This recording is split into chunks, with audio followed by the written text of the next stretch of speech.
Assalamualaikum. Kita akan mulakan webinar kita pada pukul 3 ya.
Assalamualaikum. Kita mulakan webinar kita pada hari ini. Dr. Jamia dengan saudara Syahira Syamili boleh on kamera tak?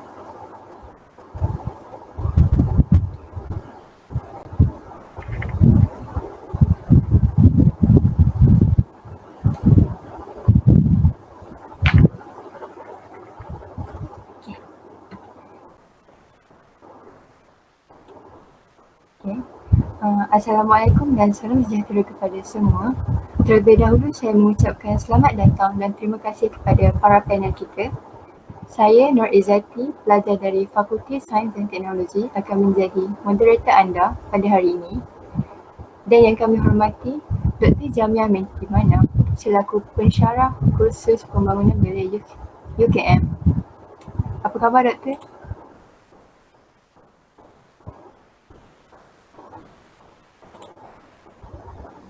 Okey. Boleh dengar suara saya? Dan selamat datang kepada saudari Nur Syahira Syamimi selaku Presiden Mahasiswi Negara. Apa khabar saudari? Baik, alhamdulillah. Ribuan terima kasih turut diucapkan kepada para hadirin kerana sudi meluangkan masa kalian menyertai webinar kami pada hari ini. Baiklah, tanpa membuang masa, boleh kita mulakan webinar kita? Tajuk webinar kita pada hari ini ialah apakah persiapan yang diperlukan bagi kebolehpasaran belia di dalam industri. Izinkan saya kupas sedikit mengenai tajuk ini. Sebagaimana yang kita ketahui bahawa belia pada zaman sekarang sering mengalami kesukaran dalam mendapatkan pekerjaan, terutama sekali belia yang baru bergraduat kerana mereka dianggap tidak mempunyai pengalaman dalam bidang yang mereka ambil. Dengan itu, kami telah menyediakan Google Form bagi mengumpul soalan yang sering menjadi kemusykilan belia masa kini. Soalan-soalan yang telah diberikan akan dijawab oleh panel kita. Dengan itu, kita mulakan webinar kita dengan pertanyaan kepada Dr. Jamia Mana. Okay, Doktor. Macam yang Doktor tahu, persaingan pekerjaan antara belia sangat tinggi. Apa soft skills yang dapat membantu belia untuk mendapatkan pekerjaan? Boleh Doktor kongsikan jawapan? Okey, terima kasih kepada pengajar pengerusi. Sebenarnya ada banyak soft skill yang diperlukan, tapi kalau kita lihat, kita bincang, kalau nak bincang semua banyak sangat ini. Jadi kita bincang 10 sahaja dulu. Ya. Yang pertama sekali adalah communication, iaitu komunikasi. Ya. Komunikasi ni bukan hanya kita pandai bercakap, tetapi kita juga pandai mendengar. Ya. maksudnya kita boleh prihatin, maknanya kita tahu bila kita waktu kita boleh bercakap dan bila waktu kita tak perlu bercakap. Dan kita tahu melontarkan waktu-waktu yang sesuai, contohnya kalau dalam media sosial, bagaimana kita untuk membawa diri kita di media sosial contohnya. Jadi komunikasi ni sangat penting. Begitu juga dengan bahasa badan, non-verbal communication sama pentingnya dengan verbal communication.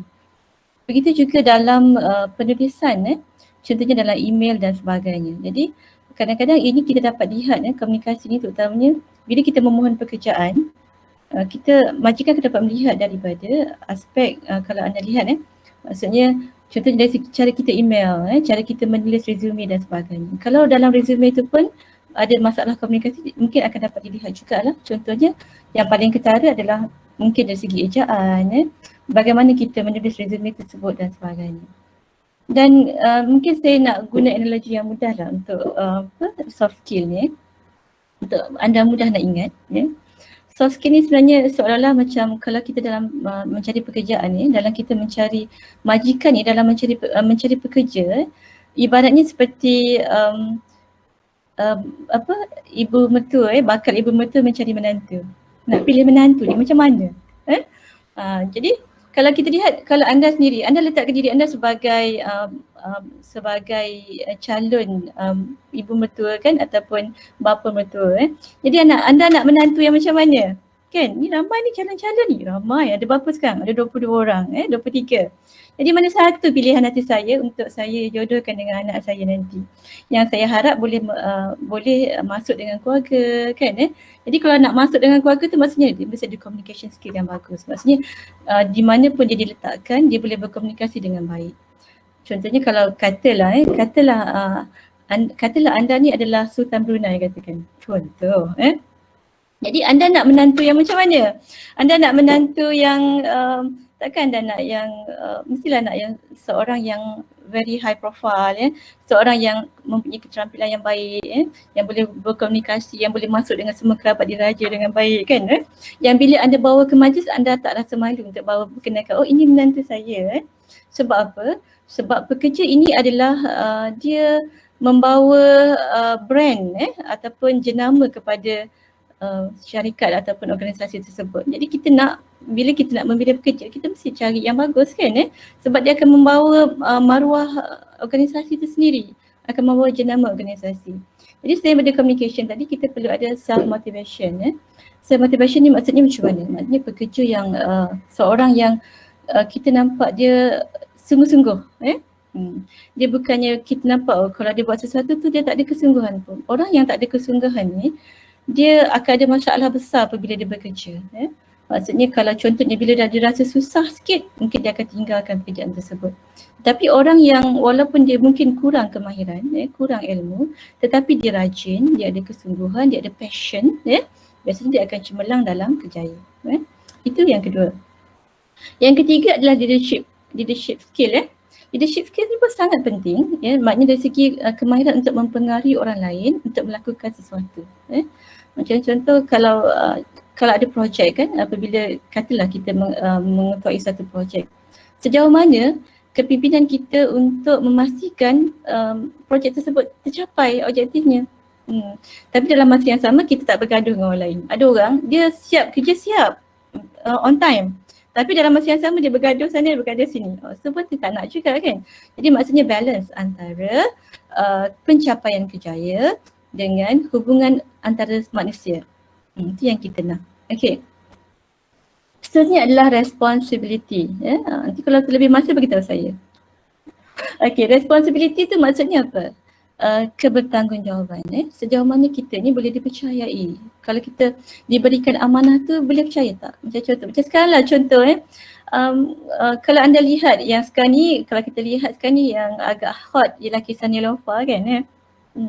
Apa yang menyebabkan keluarga Neelofa menerima PU Haris? Apa kriteria yang ada pada PU Haris tu sehingga dia layak untuk menjadi menantu, bakal menantu kepada keluarga Neelofa? Itu contoh je lah. So macam anda nampak tak di situ maksudnya bila kita nak memilih, bila kita cuba kita letakkan diri kita sebagai ibu bapa kepada bakal pasangan kita. kita nak yang macam mana. Jangan letakkan diri, sebab saya tak nak gunakan analogi belia tu sendiri sebab kadang-kadang belia ni kalau dah mabuk cinta dia lain. Tapi mak ayah ni dia masih rasional. Sebab tu dia punya kriteria tu dia akan betul-betul pilih supaya untuk apa? Untuk kesejahteraan anak dia dan juga keluarga dia. Dia dah fikir panjang untuk keluarga. Sebab tu biasanya dalam pemilihan pasangan kita bukan hanya buat istiharah tapi kita juga buat musyawarah. Maksudnya kita buat perbincangan dengan ibu bapa kita kan untuk dalam pemilihan pasangan. Okey, seterusnya adalah teamwork. Teamwork ni macam mana? Maksudnya sejauh mana dia boleh bekerja sama dengan orang lain. Ada orang dia memang boleh bekerja seorang diri tapi bila bekerja dengan orang lain tak boleh. Contohnya sebab tu bagus kalau anda semua masuk dalam persatuan. Cuba berkolaborasi dengan orang lain. Cuba belajar untuk menerima pandangan orang lain, keterbukaan dan sebagainya. Supaya nanti dia akan membentuk kemahiran teamwork tu dari masa ke masa.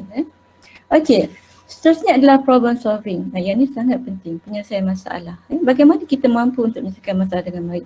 Sebab tu daripada sekarang ni kita sebagai anda semua sebagai belia yang hebat-hebat belaka kan, insyaAllah. Jadi daripada sekarang kita kena belajar untuk menyelesaikan masalah dengan baik. Terutamanya kita kena tahu macam mana cara nak selesaikan masalah tersebut. Sebab perkara ini sangat penting apabila anda berkejaya nanti. Yang seterusnya adalah dari segi kebijaksanaan anda membuat keputusan dengan cepat tapi tepat. Macam contoh sekarang ni kan, dalam menghadapi pandemik COVID-19 ni, kita memang memerlukan pembuatan keputusan yang pantas. Tapi tepat. Sebab apa sahaja kesilapan yang kita buat mungkin akan menyebabkan ribuan nyawa akan terkorban. Nampak di situ? Maksudnya selagi besar jawatan yang kita pegang, lagi besar portfolio yang kita pegang dalam sebuah organisasi, lebih besar implikasi daripada pembuatan keputusan kita kepada organisasi tersebut. Bahkan ada kalanya boleh kolaps organisasi kita kalau kita salah membuat keputusan. Sebab tu kadang-kadang apabila berlaku masalah yang besar yang melibatkan CEO, biasanya CEO akan tak jawatan. Sebab apa? Dia mengambil tanggungjawab. Sebab apa? Dia memegang tanggungjawab yang besar untuk membuat keputusan. Sebab pembuatan keputusan tu sebenarnya sangat sukar. Tapi tapi kita boleh biasakan maksudnya daripada sekarang ni anda semua sebab tu kita perlu ada ilmu yang banyak. Kita perlu ada ilmu, kita tahu macam mana nak cari data dan sebagainya untuk membuat keputusan yang tepat. Kita tahu dengan siapa kita nak merujuk contohnya, kita nak rujuk pakar yang mana. Sebab tu kita tak boleh dengar khabar angin dan sebagainya. Yang itu satu lagi kebijaksanaan yang diperlukan oleh belia. Membezakan mana satu data yang kita nak pakai. Sebab contohnya sekarang dalam era globalisasi ni terlalu banyak data. Lautan data. Jadi maksudnya daripada lautan data tu mana satu yang permata, mana satu bukan. Mana satu yang betul-betul ikan, mana satu yang plastik. Kan? Okey. Kemudian yang ke-8 adalah ability to work under pressure and time management. Maknanya apa? Kebolehan bekerja dalam keadaan tertekan. Okey, anda sekarang stres tak? Honestly. Kan Okey, stres tu sebenarnya satu perkara yang normal. Tapi macam mana kita nak macam mana kita nak mengendalikan stres tersebut, itu yang lebih penting. Sebab kalau anda tak stres tu pelik, tu bukan orang rasanya kot. Sebab stres itu memang dia sebenarnya ada kalanya dia sangat bagus sebab dia adalah pushing factor. Bila kita stres, kita dapat kawal dengan baik, kita menjadi lebih bermotivasi, kita lebih cemerlang. Contohnya nak exam lah 2 hari lagi. Kalau kita tak stres, kita relax je, apa jadi? So kena ada stres tetapi dalam kadar yang terkawal. Macam mana kita nak kawal dan jadikan dia satu perkara yang positif? Itu yang lebih penting. Jadi maksudnya yang ini pun kita perlu daripada sekarang. Contohnya kalau pensyarah kata okey, now esok kena hantar. So sepatutnya anda tak memang anda stres tapi anda boleh handle. Anda boleh menyiapkan tugasan tersebut dengan baik, tapi dalam masa yang sama anda tahu macam mana anda tidak mengalami depresi dan sebagainya. Jadi penting bagi kita untuk tahu untuk menguruskan stres itu sendiri. Macam mana caranya? Jadi banyak. Anda boleh pelajari banyak cara untuk mengendalikan stres. Jadi apabila diberikan kerja, kita dapat menguruskan kerja tersebut dengan baik. Yang itu pun akan dilihat biasanya oleh majikan. Terutamanya kalau anda masuk dalam katalah anda jadi PTD, masuk interview PTD dan sebagainya, perkara tersebut akan dilihat juga. Begitu juga dengan kejayaan yang lain. Terutamanya contohnya kalau yang berkait dengan government ya, dari segi pengurusan stres ya, yang ini pun selalu sebab sekarang ni ya, ada banyak kalau anda lihat ya, yang data-data terkini, kalau anda lihat dalam berita dan sebagainya ya, kita dapati ramai penjawat awam yang mengalami masalah kesihatan mental ya. Jadi itu yang dapat dikesan. Bagaimana pula dengan yang bekerja di swasta ya. Jadi perkara-perkara tersebut, belum lagi kita lihat yang menjadi usahawan, tu lain lagi tekanan dia. Jadi adalah penting untuk kita tahu macam mana kita nak mengendalikan tekanan dengan baik dan kita bekerja dengan gembira walaupun dalam keadaan yang tertekan. Okey, dan juga pengurusan masa. Ini about deadline. Macam mana kita menguruskan masa kita dengan baik. Kita semua diberi masa 24 jam. But how we handle that? Macam mana kita nak pastikan kerja yang sepatutnya boleh siap sehari, kita boleh siapkan mungkin lebih awal daripada itu. Itu pun satu challenge juga. Sebab biasalah kan kadang-kadang biasanya kalau pelajar ni yang dulu-dulu lah kot, anda semua tahu, anda semua baik kan.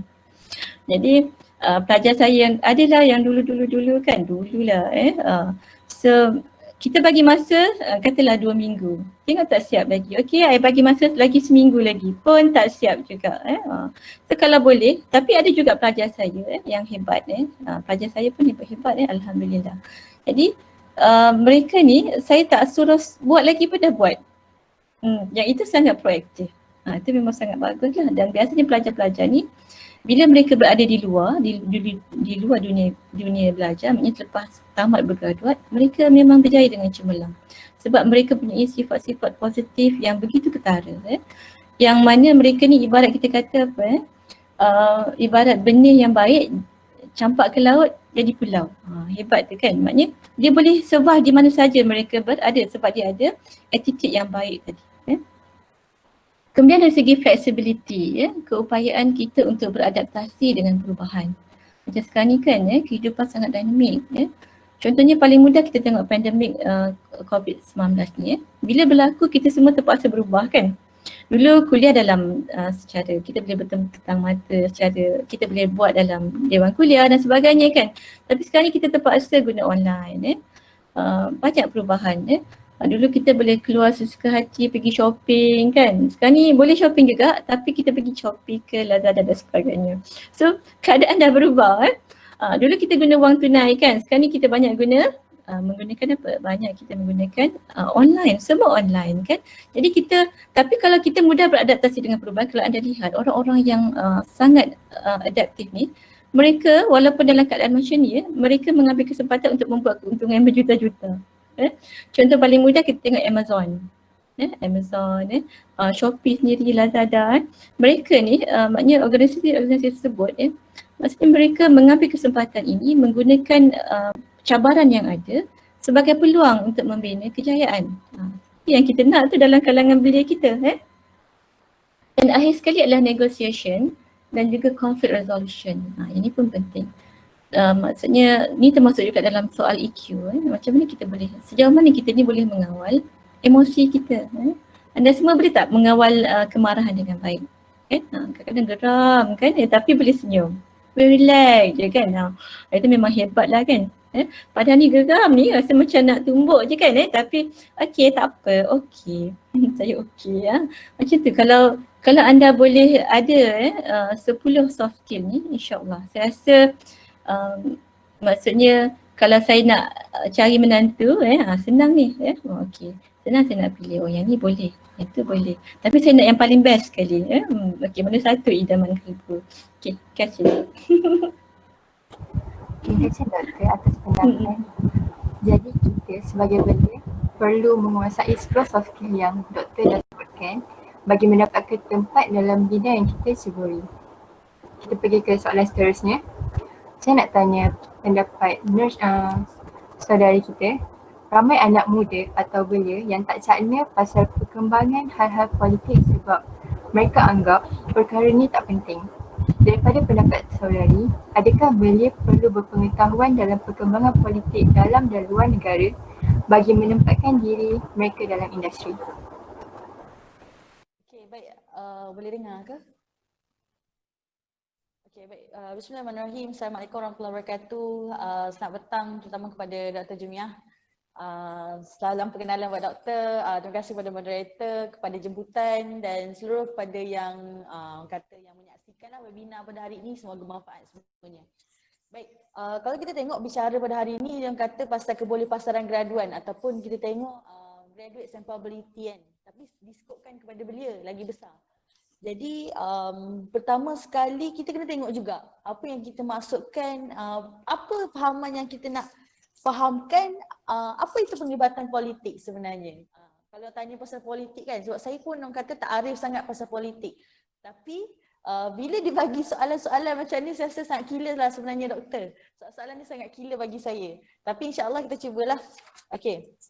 Kalau kita tengok sebenarnya kalau kita rujuklah kan, ada Keratan Akhbar pada Julai 24, 2019 lah kalau saya tak salah. Rujukan daripada Berita Harian di mana waktu tu kita dah buat satu, sebelum ni had umur belia adalah pada 15 sehingga 40 tahun. Which is sangat orang kata 40 tahun ni dah pada umur yang kita tak rasa benda ni dah belia sebenarnya. Clear tak suara saya? Dah clear. Okay, sorry. Okay, sebenarnya kita tengok, kalau kita tengok 15 sampai 40 ada tempoh yang orang kata, 40 ni belia lagi ke sebenarnya kan? Kita kena tengok benda tu. Tapi bila mana satu Akta 668, kalau tak salah saya, rang undang-undang RUU, Pertubuhan Belia dan Pembangunan Belia, pindaan 2019, dia buat ada had. Di mana had umur belia adalah bermula dari awal 18 sehingga 30 tahun sahaja. Dan kalau kita tengok macam tahun lepas, beberapa tahun ke belakang ni ada tentang isu pengundi 2018 dan sebagainya. Itu saya tak nak sentuh lah, lebih orang kata lebih menyeluruh. Tapi untuk pengetahuan semua kita selaku kalau sekarang kita sebagai mahasiswa dan mahasiswi sebenarnya, sebagai graduan, sebagai belia, perlu atau tidak untuk kita tahu pasal politik, itu adalah keperluan. Itu adalah satu benda yang orang kata sekarang wajib dah. Kalau bagi saya, sebab kita adalah orang, kalau kita tengok, kita flashback balik pada PRU 2014. Waktu macam mana peralihan kerajaan berlaku adalah kerana anak muda. Itu kita tak boleh nak deny. Kan doktor kan? So waktu tu adalah kerana mengundi anak muda yang menjatuhkan kerajaan sebelumnya. Dan waktu tu kita tahu, waktu tu kenapa tadi awal saya cakap kita kena tahu apa itu penglibatan politik sebenarnya. Apa takrifan penglibatan politik yang kita perlu faham, di mana bila mana tiada sekatan hak-hak, di mana kita selaku belia, selaku masyarakat menggunakan sepenuhnya hak yang kita ada bagi mempengaruhi, nak melibatkan diri dalam aktiviti-aktiviti politik. So perkara ini adalah satu takrifan penglibatan politik lah sebenarnya. Dan kalau kita tengok kita selaku belia, pentingnya untuk kita tahu pasal politik adalah kerana kan sesuai dengan soalan kan, adakah politik akan membantu kita menempatkan diri dalam industri ataupun tidak. Sebenarnya politik ni bukan politik, kita melibatkan diri dalam politik bukan ukuran pertama kita berjaya menempatkan diri dalam industri ataupun tidak. Saya pun masih pelajar tahun 3, so saya belum masuk lagi dalam orang kata industri. Tapi apa yang saya lihat hari ini dan apa yang saya ceburi hari ini adalah orang kata persiapan supaya orang kata ada nilai tambah lah lain yang saya ada untuk menempatkan diri dalam industri. Tidak melihatkan apa industri yang saya ceburi sekarang, which is saya pelajar tahun 3 Fakulti Kejuruteraan Alam Bina PKM. So saya tidak orang kata melihatkan kepada skop, okay keluar je nanti of course jadi engineer. Itu adalah mindset yang lama dulu. Kalau dulu-dulu mak kita bolehlah berkekal dengan mindset tersebut. Tapi kalau pada saya sekarang, nilai tambah yang untuk adik-adik semua yang ada webinar pada hari ini, kawan yang ada pada webinar hari ini, we need to understand that scope. Which is, kita dah tak boleh nak orang kata duduk pada fasa, okay aku ambil pendidikan, aku akan graduate as a teacher and then aku akan jadi seorang cikgu. Tidak. Betul kan Dr. So sebenarnya, macam mana kita nak kata, tapi dengan mengetahui ilmu-ilmu politik ni, bila kita ambil tahu pasal politik, kita tahu pasal perkembangan apa yang berlaku kepada negara kita. Dan suara yang kita ada mampu untuk mengubah. Satu voting daripada belia dapat mengubah keputusan orang kata peralihan kerajaan dan sebagainya. Dan melalui itulah pentingnya kerana melalui orang kata tapuk kepimpinan kerajaan yang betul dari suara-suara anak muda, orang kata perspektif kita lah, perspektif belia ni, kita boleh tengok, okay, kita kata okay, sepatutnya kerajaan pada hari ini sebagai contoh lah. Tadi doktor bagi analogi mak mertua menantu kan. Saya pun Saya sukalah dengan analogi doktor bagi tu sebenarnya. Dan kalau seorang macam tadi doktor bagi analogi, seorang mentua perlukan ada kriteria menantu. 10 kriteria menantu yang doktor bagi sebentar tadi. Sama juga. Kita sebagai belia, kita sentiasa mengkritik. Betul. Kita selalu mengkritik, kenapa kerajaan ni, kenapa kerajaan ni, kenapa kerajaan ni. Kenapa kita hanya mengkritik, kenapa kita tidak masuk dan membantu. Itu yang saya cuba fahamkan pada hari ini. Dan kita kena tengok di mana golongan belia ni lah, orang kata dulu kita selalu masuk waktu saya sekolah dulu kan. Waktu saya sekolah dulu, okey, belia ni adalah orang kata harapan negara, penentu masa depan negara. Tapi kalau betul belia penentu masa depan negara, dekat mana belia pada hari ini? Kita kena tengok dekat mana kita pada hari ini nak memastikan masa depan negara kita tercapai. Kalau dulu kita hidup dengan wawasan 2020. Okey, menuju kepada wawasan 2020. Apa harapan belia, apa harapan anak muda, apa harapan bangsa dan sebagainya untuk mencapai wawasan 2020. Waktu tu zaman Tun Mahathir. Tapi bila kita lihat balik wawasan 2020 ni telah orang kata berlakunya perubahan, digubah dan sebagainya kerana kita hidup ni bukan pada satu fasa sahaja. Itu kena faham. Dan kita as belia, kita belilah, saya muda lagi 22. Belum sampai 40 lagi. So kita belia dalam konteks orang kata yang berpendidikan lah kan, mahasiswa-mahasiswi. Kita ada ideologi dan kita ada pemikiran. Kita ada buah fikiran yang idea-idea yang mampu orang kata untuk mengubah juga figure-figure yang perlu diubah. So benda ni penting. Sebab tu penting untuk kita selaku belia cakna dengan politik semasa sebab perkara ni akan menentukan. Contohlah kerajaan yang kata tampuk kepimpinan yang memegang kerajaan pada hari ini, kalau betul yang betul, maka dia akan sediakan lebih banyak peluang pekerjaan. Dia akan fikir macam mana dari side KPT sendiri, dari side KBS sendiri, Kementerian Belia dan Sukan sendiri, rangkaian-rangkaian yang akan disediakan untuk memastikan graduan yang akan graduate itu nanti mampu menempatkan diri dalam pasaran kerja semaksimum yang mungkin. Itu adalah suara-suara dari kita. Kalau kita tidak mengambil, orang kata tak ambil pot kan, tak apalah, tak kisahlah macam mana pun, asalkan ada lah PRU nanti. PRU pun sama juga, mengundi pun mengundi juga kan, macam mana pun kan. Tapi kalau kita adalah orang yang ignorance, dalam konteks ignorance tak cakna, macam tak ambil tahu, ikut je kan. Nanti moderator kalau saya pun macam doktor juga, kalau terlebih cakap bagi tahu. Saya susah nak berhenti. So dalam konteks tu, okay, kalau dah kita tak ignorance, maka kita tak boleh nak salahkan. We shouldn't blame kerajaan atau siapa-siapa sahaja. Sekiranya macam ni kita dapat kan, belanjawan 2021, apa yang mahasiswa dapat? Kita tak dapat apa-apa. Macam mana kita nak pastikan, dan kita tak boleh nak salahkan kerajaan. Kenapa tak ada kata peruntukan untuk mahasiswa? Tapi kita tak ada selfish. Mungkin kerajaan akan melihatkan skop yang lebih besar. Ada keperluan yang perlu dipenuhi dulu. Faham tak yang konteks macam tu? So kita kena bukan sahaja against kerajaan, tapi kita juga kena membantu selaku orang kata mahasiswa-mahasiswi ni orang kata nadi negara lah. Okey, macam saya baru saja bergeraklah dalam mahasiswi negara. Saya juga mengikuti NGO Wanita Muda Negara dan kita orang kami melihat benda ni cukup besar. Kenapa saya mengaspirasikan mahasiswi negara? Kerana saya ingin bersama-sama dengan kawan-kawan yang lain untuk realise, untuk buka mata ada keperluan kita suara-suara mahasiswi ni untuk bantu juga. Mungkin ada yang lain tertinggal ke semua. Kita sesama kata engagement tu penting lah.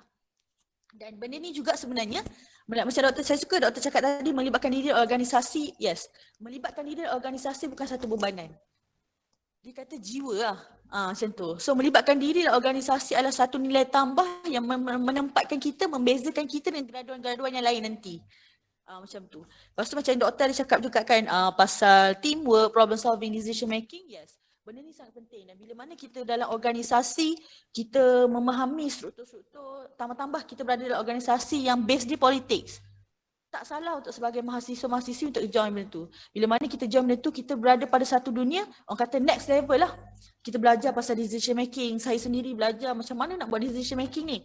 Betapa crucial saya kena decide, okay macam mana to make sure ada ni macam ni. Dan macam mana we need to make sure that kita bekerja dalam teamwork. Dalam team kita bukan yang muda dari kita, bukan yang sebaya daripada kita, tapi orang lagi berusia. Saya juga Timbalan Wanita Muda Negeri Selangor. So saya berada pada satu pasukan yang orang lagi dewasa. So macam mana pun orang nak dengar juga suara dia orang. Macam tu. So macam mana kita as a leader to make sure kita tak bergaduh macam Dr. cakap tadi. Kita tak bergaduh. Nak capai aspirasi kita, macam mana kita tak bergaduh adalah melalui nilai tambah yang kita belajar. Step by step, life is a learning process. Politik ni orang kata, bagi saya lame, bagi saya satu perkara yang orang kata dah tak relevan, di mana tak minatlah politik. Sebab setiap berlaku yang hari ni adalah semua pasal politik. Belanjawan, tak belanjawan, turun naik minyak semua. Universiti buka bila, takui macam mana, online ke tak, semua tu adalah politik sekarang, sedar atau tidak. So, politik ni kita dah boleh ibaratkan orang kata pengetahuan dia sebarat macam ni. Kita dah kena ibarat ni, politik ni yang kita, ibarat kita dengan buku. Kita kena sentiasa merujuk buku-buku tersebut. Dan politik, parti-parti politik adalah ibarat subjek-subjek yang kita pelajari. Itu yang saya, orang kata doktor itu saya terapkan lah. Saya cuba terapkan. Sebab kita tak boleh nak tengok satu side, oh ini bagus, ini bagus, ini bagus, tak. Okay, saya rasa summarize untuk soalan yang nombor 2 ni, saya rasa penting untuk kita cakna pasal politik. Depends on you macam mana you nak summarizekan pasal politik tu. You nak terima baik buruk politik tu, depends. Tapi pentingnya untuk you tahu adalah setiap yang kita lalui hari ini adalah semua politik. Dan melalui politik lah kita mampu bersuara, dan melalui politik lah yang akan membantu juga kita. Kalau contoh bukan kita pada hari ini yang membantu untuk memberikan buah idea supaya lebih banyak lagi pasaran kerja untuk graduan-graduan dalam industri lagi, dalam industri. So siapa lagi nak membantu kita untuk speak up? Macam itulah. So saya rasa insyaAllah itu je. Terima kasih. Terima kasih Saudari Syamimi atas pandangan yang diberikan. Oleh itu, belia perlu cakna dengan perkembangan politik yang berlaku sama ada di dalam atau di luar negara.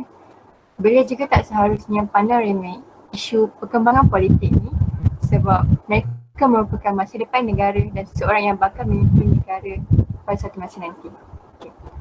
Kita pergi kepada soalan seterusnya. Kita mohon penjelasan daripada Dr. Jamiah mengenai persaingan graduan yang baru tamat pengajian dari dalam dan luar negara untuk tempatkan diri dalam alam pekerjaan. Apa pendapat Doktor?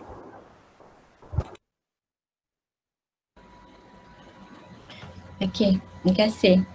Pada saya sebenarnya tak ada masalah pun sebab kualiti graduan dalam negara pun setanding dengan luar negara. Cumanya apa kelebihan graduan luar negara? Yang pertama adalah dari segi mungkin communication skill, di mana biasanya contohnya kalau mereka daripada Oxford contohnya, Cambridge ke, mungkin dari segi bahasa Inggeris mereka sangat bagus. Jadi itu adalah kelebihan graduan luar negara. Yang keduanya mungkin pengalaman, pengalaman, pendedahan, cara berfikir dan sebagainya. Dan mungkin juga dari segi bagaimana mereka, maknanya bagaimana mereka beradaptasi di sana. Sebab cabaran di luar negara memang agak sengit juga. Banyak yang perlu ditempuhi untuk memastikan mereka berjaya dengan cemerlang dalam pengajian mereka.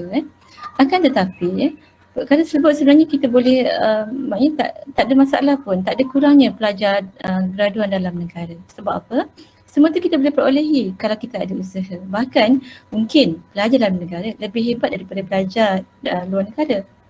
Jadi jangan rasa rendah diri sebab sebenarnya soal pekerjaan ni, soal kerja ini rezeki juga. Jangan risau. Dan rezeki kita tak ke mana, tapi kita kenalah pilih kerja yang bagus kan. Okey, cumanya kita kena lengkapkan diri. Maksud saya macam ni, macam tadi kita mantapkan soft skill kita sebab kita tahu luar negara memang mereka sangat berkeyakinan tinggi. Jadi kita pun cuba untuk membina keyakinan diri kita, our confidence level yang tinggi. Kita perbanyakkan dari segi, sekarang ni tak ada masalah dari segi kita nak dapatkan maklumat kan. Jadi kita banyak boleh belajar daripada YouTube dan sebagainya. Dan kita juga boleh mendapatkan pelbagai maklumat tentang daripada luar, pelbagai strategi dan sebagainya. Maksudnya bila kita menggunakan internet itu, kita gunakan dengan sebaik-baiknya. Sebab saya percaya belia pada masa kini kebanyakannya adalah belia yang versatile. Maksudnya mereka boleh katakan serba tahu. They know everything. Walaupun kadang-kadang anak kenalah belajar dengan nasihat orang tua juga kan. Dia kadang-kadang overconfident pun dia juga.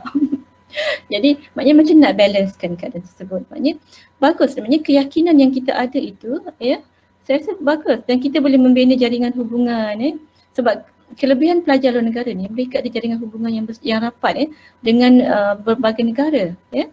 Contohnya kalau anda belajar di UIE kan, Di sana ada lebih kurang berapa? 100 lebih buah negara. Anda boleh membuat hubungan dengan pelajar-pelajar antarabangsa. Tetapi tak ada masalah walaupun anda katakan anda sebagai pelajar UKM, tak ada masalah. Anda masih boleh membina jalinan hubungan yang luas ini.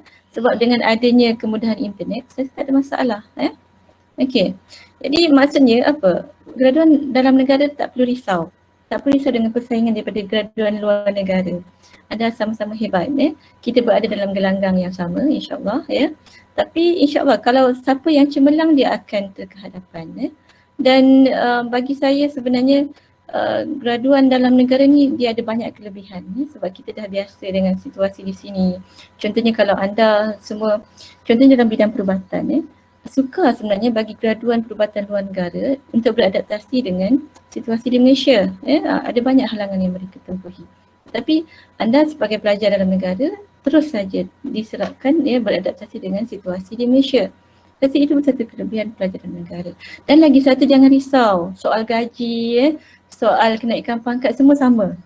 Kita kalau anda anda lulusan UKM, gaji bila masuk ke dalam masuk dalam skim 41 ke 45 ke 51 ke, semua sama.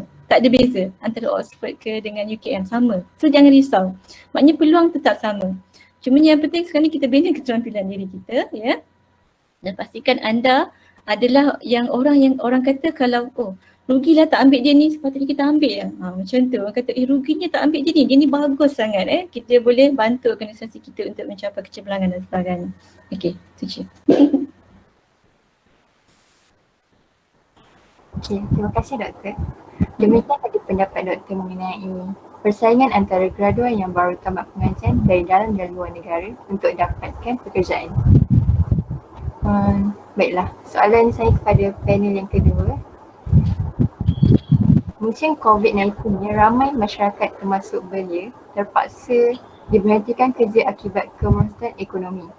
Daripada pandangan saudari, apa yang mereka boleh lakukan untuk pastikan diri masih laku dalam industri, sama ada dalam bidangnya ataupun luar bidangnya?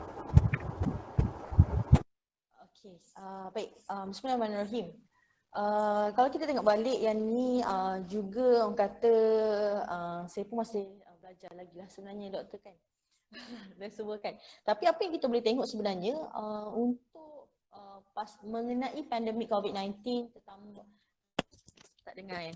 Okey. Kalau kita tengok waktu pandemik COVID-19 ni terlampau banyak perkara yang berlaku. Tambah-tambahlah dalam skop pekerjaan, hilang pekerjaan dan sebagainya. Tapi kalau kita tengoklah sebenarnya hari ni, awal dari bicara saya hari ni, saya memang sangat menyentuh mengenai mahasiswa-mahasiswi, graduan dan belia. Sebenarnya macam mana, apa yang mereka ataupun kita sebenarnya boleh lakukan lah untuk masih laku dalam industri. Mungkin saya boleh olah sikit lah ayat ni. Dia macam mana sebenarnya kita nak menyesuaikan diri bukan sahaja pada pandemik tapi melihat kepada keperluan-keperluan industri itu sendiri. Baik, kalau statistik lah daripada kita selaku graduan, kita bakal graduan UKM insyaAllah. Statistik daripada bicara NC 2018 orang kata lebih 50% graduan tahun pertama UKM ni mendapat gaji kurang daripada RM2,000.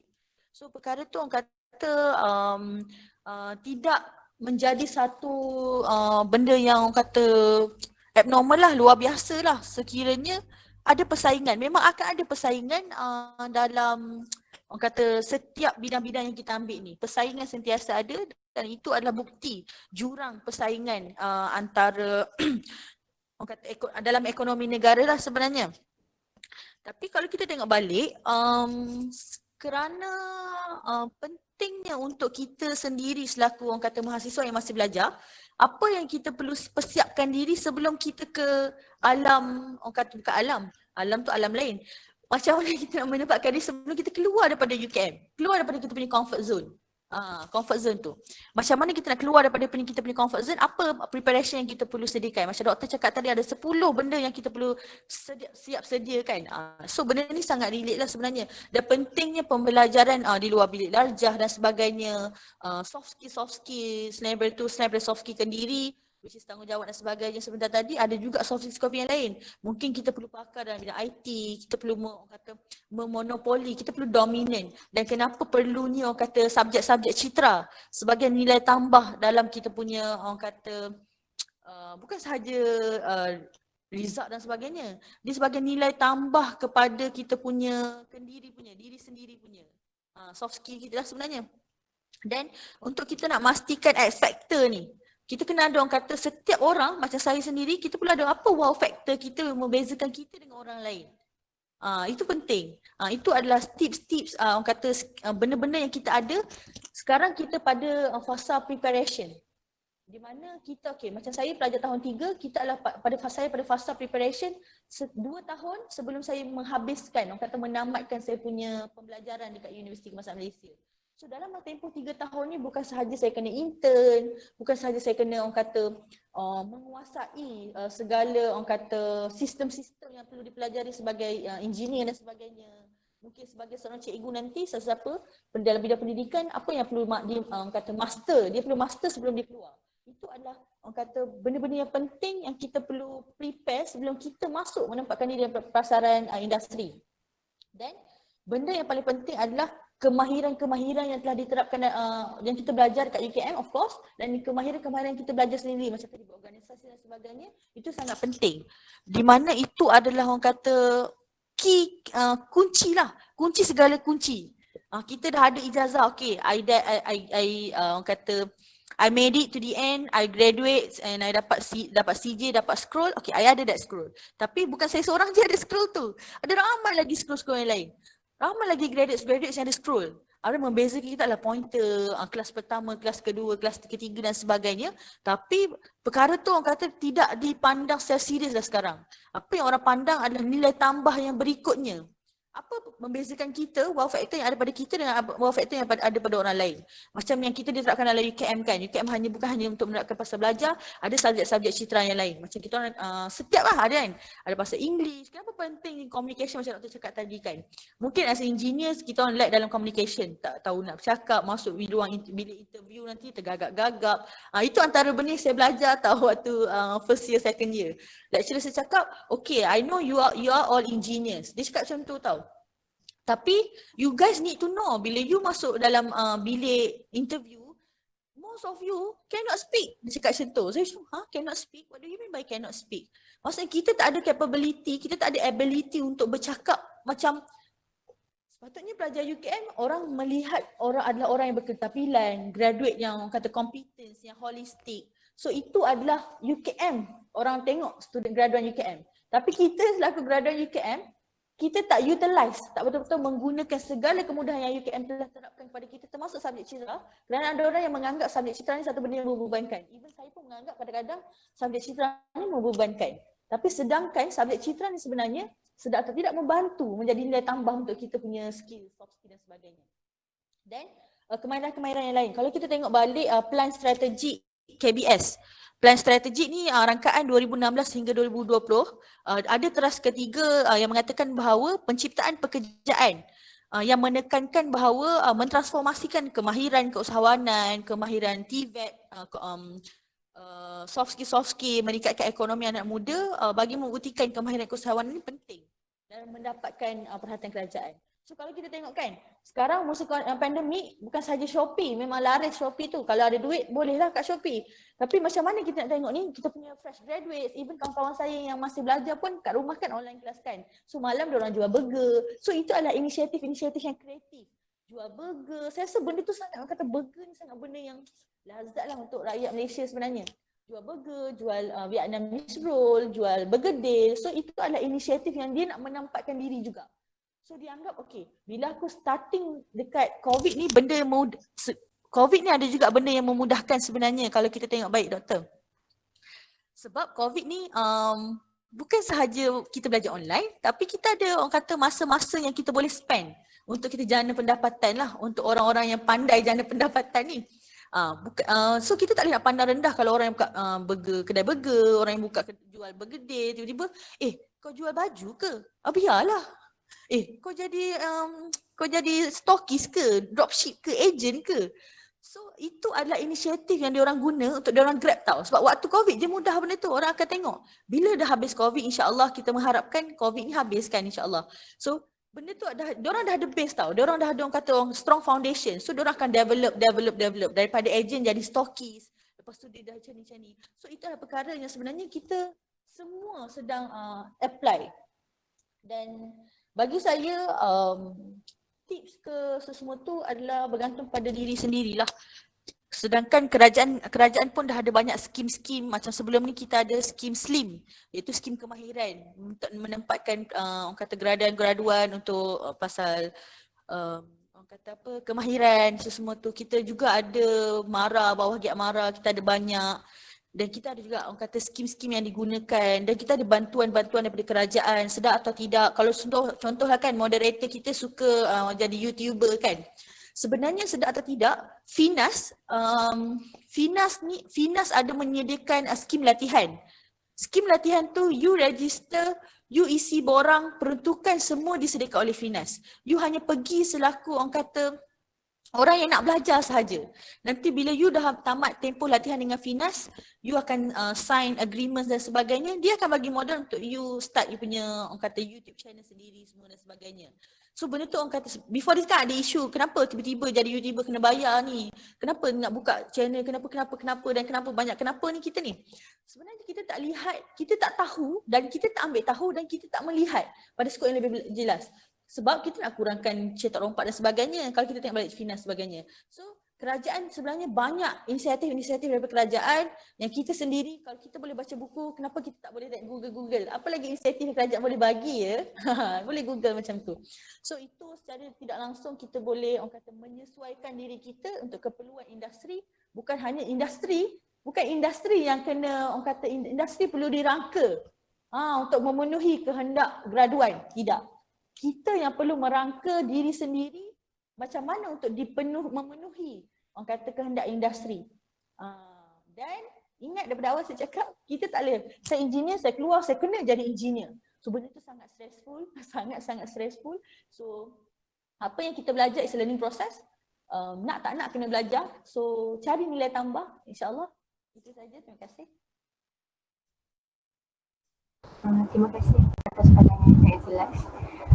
Oleh itu, bela yang terlibat boleh mengambil sedikit sebanyak cara-cara yang diberikan oleh panel kita tadi. Kita teruskan lagi webinar kita dengan pertanyaan kepada Dr. Jamia. Kita tahu bahawa persaingan antara graduan bagi menempatkan diri dalam alam pekerjaan adalah sangat tinggi.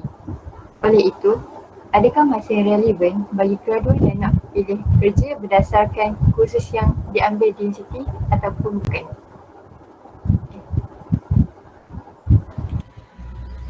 Okey, terima kasih pengurusi. Pada saya masih relevan graduan memilih kerja. Tapi cara berpilih tu kena betul lah. Maksudnya bila kita memilih tu, memilih yang macam mana? Kan? Kita melihat pada pendapatan, berapa gaji kita. Of course lah, yang tu penting juga. Kalau kita bekerja tapi tak dapat apa-apa, mendatangkan defisit pada kita pun tak boleh juga kan. Kita punya perbelanjaan, contohnya kita bekerja di Kuala Lumpur. Kita memerlukan sara hidup sekurang-kurangnya 2,000 kan, tapi pendapatan kita hanya dia bagi gaji 500. So sesuai tak? Tak sesuai. Tapi kalau di Batu Pahat tak apa. Contohnya kalau di Batu Pahat, okey, saya bekerja dengan gaji 500, saya boleh berjibat lagi 250 contohnya kan. So okey, contoh. Jadi maksudnya kena memilih.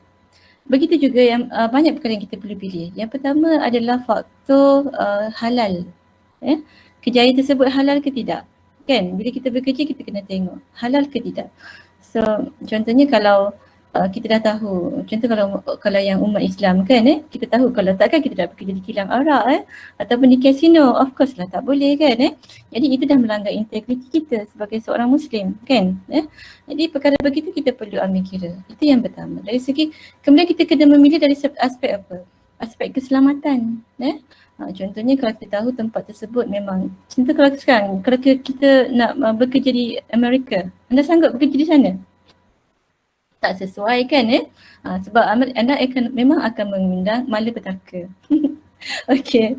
Jadi faktor keselamatan ni pun penting, maknanya kita perlu ambil kira. Contoh yang paling, contohnya macam kajian yang dibuat oleh pelajar saya Puan Syarila apa yang dia buat, dia mengkaji tentang mereka yang mengalami pemerdagangan orang dalam kes pemerdagangan orang. Salah satu kes yang dilihat adalah berlaku kepada kepada belia Indonesia. Kesian sebab apa?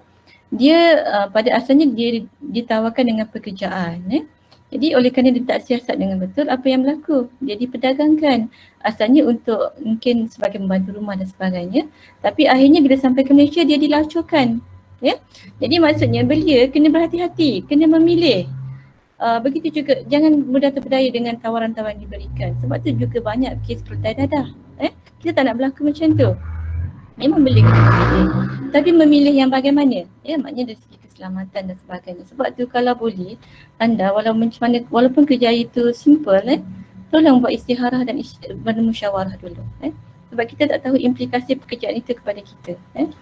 Terutama yang berbabitkan keselamatan. Sejauh mana hubungan dalam contohnya dari segi contohnya kalau organisasi tersebut ada perkara-perkara yang berbahaya dalam organisasi tersebut, kita jangan masuk. Contohnya kalau yang sekarang ni kan banyak scam berlaku. Kemudian kita lihat ada banyak organisasi yang mempergunakan staff dan sebagainya. Jadi kita kena betul-betul lihat terlebih dahulu. Tetapi bagi saya jika anda maknanya sebenarnya gaji tu adalah perkara yang kedua. Yang pertama sekali kita perlu cari pekerjaan yang boleh membantu kita untuk meningkatkan skill kita, kemahiran kita. Maknanya bila kita mencari pekerjaan, kita mesti ada matlamat. Walaupun gajinya rendah, tapi ada sesuatu yang kita boleh pelajari di situ. Kita ada matlamat tersendiri. Contohnya, contoh saya pergi ke retail shop. Saya bekerja dengan contoh sekarang ni yang popular kita ada Speedmart kan. Seluruh Malaysia ada Speedmart kan. InsyaAllah akan datang nanti Abid pula akan buat dia punya Speedmart, bukan Speedmart namanya, dia akan guna model Speedmart juga kan akan datang. Jadi contohnya anda bekerja dengan retail shop macam tu. Jadi apa target anda bila bekerja? Ada hendak mempelajari sesuatu bukan Maknanya kita belajar macam mana cara kita nak berurus niaga, macam mana kita nak dapatkan stok, macam mana nak simpan stok, macam mana nak edarkan stok dan sebagainya. Macam mana kita nak menarik pelanggan, apa taktik-taktik perniagaan yang bagus dan sebagainya. Jadi bila anda bekerja situ, anda ada target. Bila anda keluar saja katalah maknanya dalam 2 tahun anda bekerja di situ, sama ada mungkin ada kenaikan pangkat ataupun tidak tapi sekurang-kurangnya anda belajar sesuatu. Mungkin akan datang lagi 2 tahun anda boleh bina bisnes anda sendiri. Ataupun bila anda bekerja dengan jawatan yang lebih baik, anda boleh menggunakan kemahiran-kemahiran yang kita pelajari semasa bekerja di situ untuk kejayaan yang baru nanti. Jadi maksudnya ada nilai tambah. Kita bekerja tu kita bukan pilih sebarangan macam tu. Dan tak salah juga kalau belia contohnya menceburi bidang-bidang yang berbeza daripada bidang yang dipelajari. Sebab apa? Kita nak mempelbagaikan lagi kemahiran kita, kita dapat meningkatkan lagi maknanya perspektif atau pandangan hidup kita. Lain orang yang berada secara teori saja dengan berada di lapangan. Contohnya macam anda semua. Anda tahu tentang pokok kelapa sawit? Pokok padi? Pernah masuk dalam sawah? Pernah tanam pokok padi? Pernah tanam pokok sawit? Pernah petik buah sawit? Beza tu. Sebab tu kalau maksudnya cari perkara-perkara yang boleh memberikan nilai tambah. Maksudnya bila kita berada di tempat tersebut kita ada pandangan yang berbeza. Maksudnya contohnya kalau kita tahu kita pergi ke satu tempat, kita akan dapat melihat sesuatu daripada perspektif yang berbeza. Sama juga macam anda. Anda ambil banyak subjek kan daripada peserta kejuruteraan, anda melihat matematik ni macam mana? Ataupun contoh kita lihat pensel pensel. Okey, apa kegunaan pensel bagi pelajar kejuruteraan?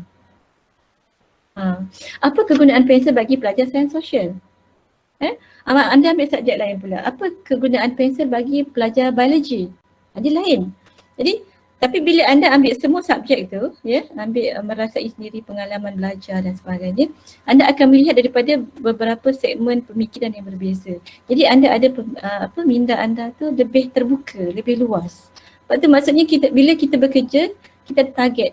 Macam contoh tadi, Mungkin peringkat awal anda bekerja sebagai pembantu pendidik kan. Ramai pelajar lepas graduate kan, kadang tak graduate lagi pun anda dah mula bekerja. Sebenarnya bagus kalau boleh daripada sekarang, bila ada peluang bekerjalah. Dalam sela masa cuti-cuti ni, sebab dia sebenarnya akan meningkatkan anda punya soft skill, anda punya nilai tambah dalam diri anda. Ini kita panggil tadi aset dalaman dan aset luaran juga. Sebab dalam masa yang sama juga bila kita bekerja ni, kita juga akan meningkatkan dari segi networking tadi. Kan jadi itu yang kita nak bina. So maksudnya kita perlu memilih sesuatu yang memberi nilai tambah bagi kita, tetapi bukanlah, maksudnya pemilihan itu bukannya berdasarkan material semata-mata. Bukanlah maksudnya kita kena open mind kita lihat apa saja memberi nilai tambah kepada diri kita untuk pemajuan kerjaya, untuk pemajuan diri, keluarga dan masyarakat kita. Why not? Kita ambil je, grab je segala peluang yang ada. Itu. Okey, itu dulu. Mungkin ada soalan kot depan ni. Kita dah habis dah. Belum doktor. Terima kasih doktor bagi penerangan yang cukup padat. Dengan itu kita akhiri persoalan kita dengan pertanyaan kepada National ini. Okey, kita tahu bahawa majikan pada masa kini amat mementingkan pengalaman bekerja dalam memilih seorang pekerja. Apa nasib kepada graduan yang baru habis tamatkan pengajian dan tidak mempunyai pengalaman bekerja? Apa tips yang boleh mereka lakukan untuk dapatkan pekerjaan? Baik, bismillahirrahmanirrahim. Terima kasih moderator, doktor sekali lagi. Saya rasa yang ni saya akan summarizekan saja, short saja kerana dia berkaitlah sebenarnya dengan poin-poin saya yang sebentar tadi. Kalau kita tengok sebenarnya isu ni dah lama. Isu ni sangat lama, di mana before saya masuk universiti lagi like 2 years ago pun dah ada isu-isu ni di mana kita kena ada kata pengalaman bekerja at least 1 tahun, 2 tahun dulu kan untuk tempatkan diri. Dan ada waktu tu isu pasal had nak kena orang kata kena apa pencen supaya memberikan peluang pekerjaan kepada graduan-graduan yang baru dan sebagainya. Dan ada isu waktu tu majikan tak boleh cerewet sangat dalam memilih orang kata fresh graduates ni dan sebagainya. Okey. Jadi kalau kita tengok balik sebenarnya sama je dengan poin saya sebentar tadi kan doktor, di mana pada masa sekarang majikan, graduan, belia dan masyarakat kita dah tak boleh duduk pada stigma yang lama. Apa makna kata stigma yang lama? Di mana okey kena ada experience. Ada experience tu adalah nilai tambah orang kata advance, bonus kepada graduan tersebut. Tapi kalau kita tengok sekarang sebenarnya ada je company-company yang tidak memerlukan pun pengalaman pekerjaan. Tapi apa yang penting adalah penguasaan keseluruhan penggunaan berdasarkan kursus-kursus yang diambil atau sebagainya.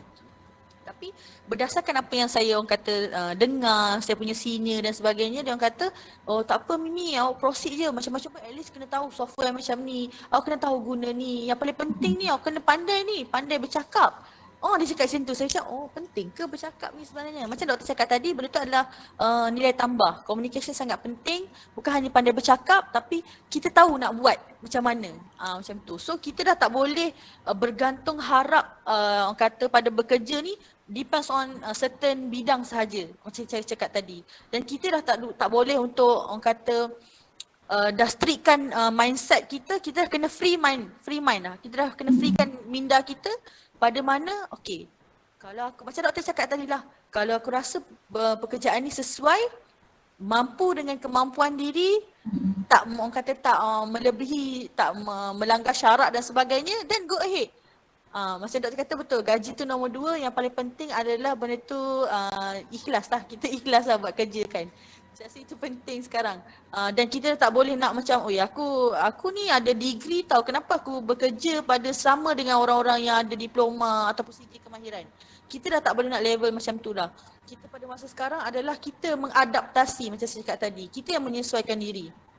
Dan kita bukan sahaja kena bersedia bekerja dalam bidang yang lain, tapi kita juga perlu bersedia untuk mencipta bidang baru.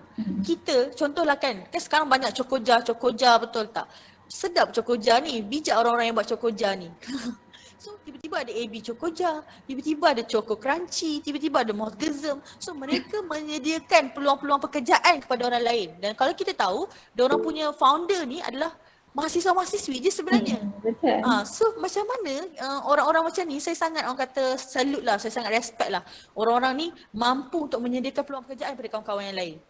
Saya sangat respect dan macam mana, kenapa kita tak boleh nak ketawakan lah. Saya suka sebenarnya, saya jahat ni.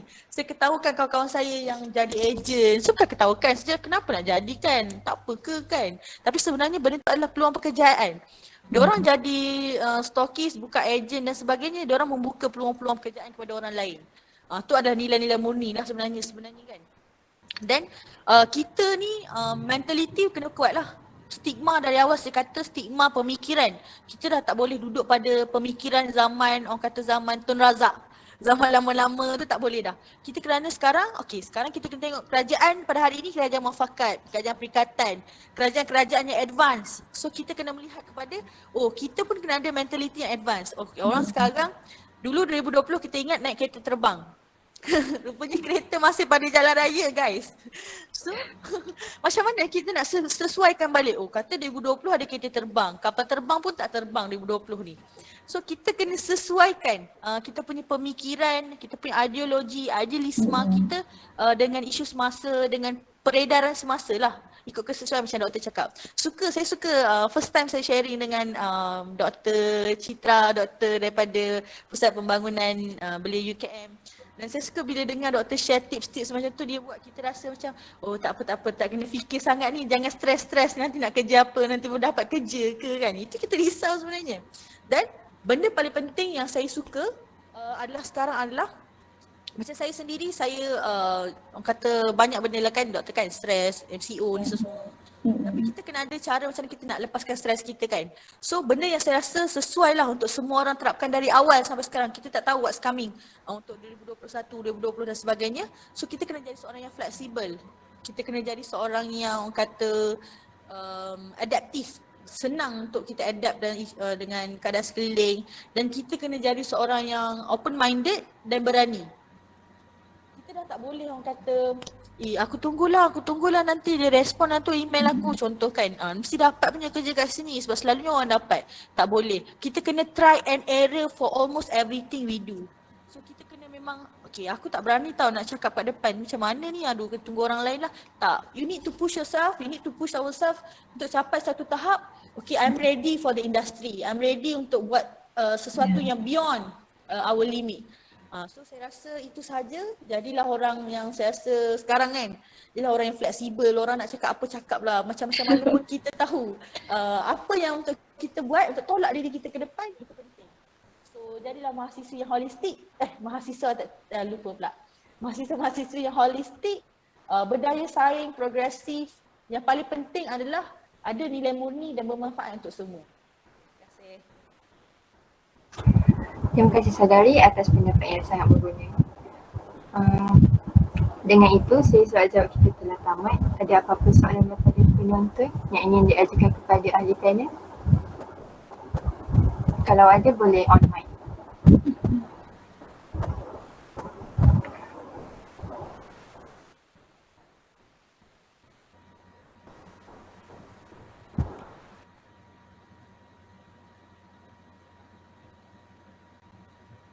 Tak ada kot. Kalau tak ada apa-apa soalan, sebelum tu boleh tak semua penonton on, ada soalan ke?